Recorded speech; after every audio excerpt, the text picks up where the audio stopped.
Assalamualaikum warahmatullahi wabarakatuh.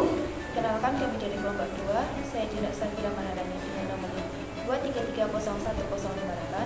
Saya Syafa'atun Nuzula dengan NIM 233010669. Selamat pagi semuanya. Pertama-tama yang terhormat kepada Ibu saya Ketu Saimah MNI selaku dosen pengampu mata kuliah Akhlak Tasawuf, dan tak lupa kepada teman-teman yang kami sayangi dan kami banggakan.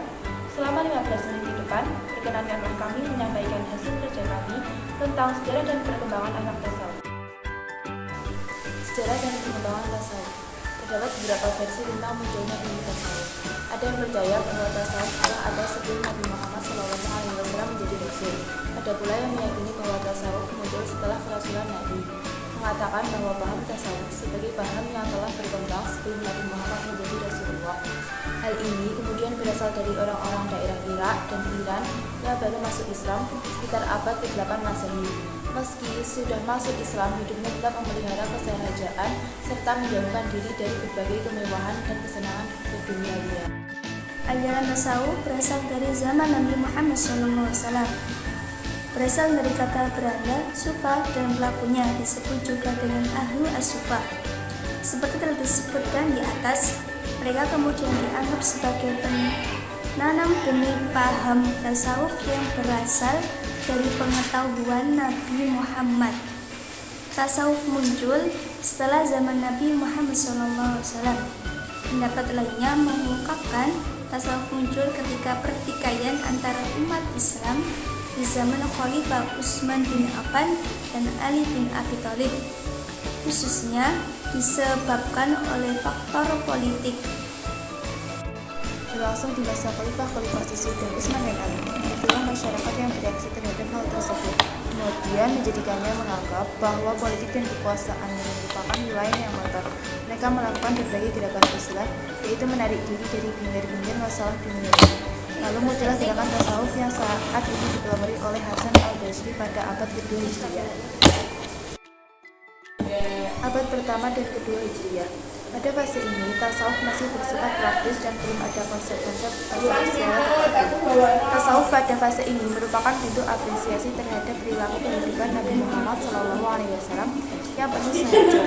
Para sahabat Nabi SAW dan generasi berikutnya mencoba meneladani Nabi SAW dalam hal tersebut, menjauhi hal-hal yang tidak bermanfaat, wara, berhati-hati dalam beramal, tawakal, berserah diri kepada Allah, sabar, menerima takdir Allah dengan lapang dada, syukur, menghargai nikmat Allah, dan lain-lain. Abad ketiga Hijriah. Pada fase ini, tasawuf mulai berkembang menjadi ilmu yang memiliki konsep-konsep dan terminologi khusus. Tasawuf pada fase ini juga mulai membedakan antara makomat atau tindakan-tindakan dalam perjalanan spiritual dan ahwal atau keadaan-keadaan batin yang dialami oleh para suri. Tasawuf pada fase ini juga mulai mengembangkan metode-metode untuk mencapai kesempurnaan batin, seperti zikir atau mengingat Allah, muraqabah atau menentukan diri dan Allah, muhasabah atau mengevaluasi diri, mujahadah, berjuang melawan hawa nafsu, dan lain-lain. Abad keempat Hijriah. Pada fase ini, tasawuf mencapai puncak kejayaan sebagai ilmu yang memiliki sistematis dan metodologi yang lengkap.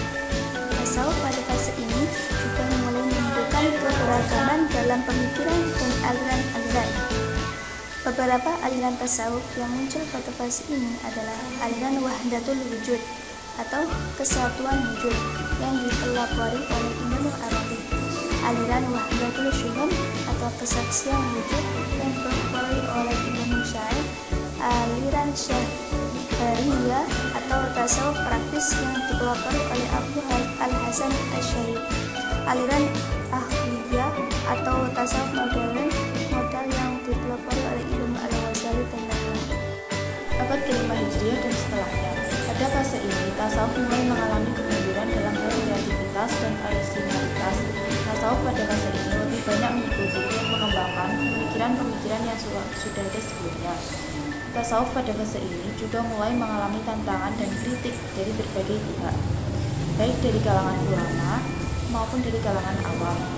Beberapa tantangan Dan kritik yang dihadapi oleh tasawuf antara lain adalah tuduhan bid'ah atau menyimpang dari ajaran Islam, syirik atau menyekutukan Allah, khurafat atau percaya pada hal-hal yang tidak masuk akal, dan lain-lain.